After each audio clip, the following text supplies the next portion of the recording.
हम संगीता ठाकुर स्वागत करे छी अपन यूट्यूब चैनल मिथिला के नगरिया में। मधुश्रावणी के दोसर दिनक कथा 3टा कथा अछि। पहिल कथा के वीडियो द देने छी, एहिमे दोसर कथा विषहाराक कथा सुनाब।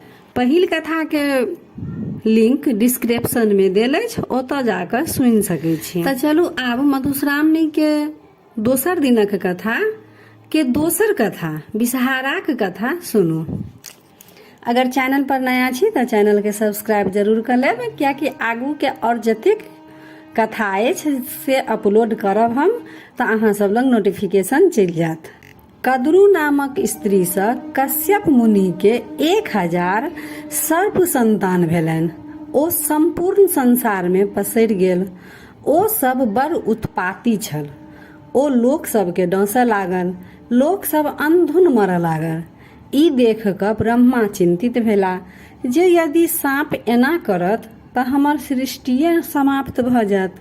ब्रह्मा कश्यप मुनि के कहलकनि जे एकर कोनो उपाय करू।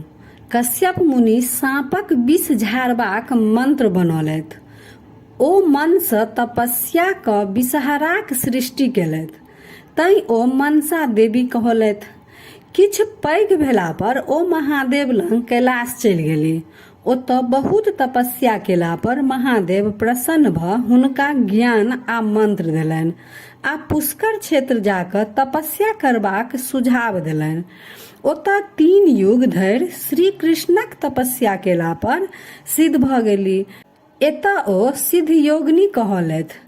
अखन तक हुनकर विवाह नहि भेल छलनि। तपस्या से हुनकर देह सुखा कऽ जीर्ण भऽ गेल छलनि, तऽ हुनकर नाम जरत्कारु पड़ि गेलनि।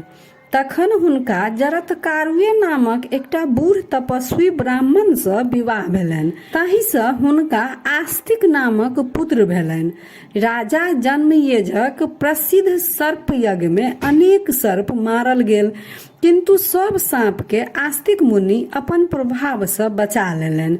अखाड़क संक्रांति सँ नाग पंचमी धरि विषहाराक पूजा पसीझक पात पर होइत अछि।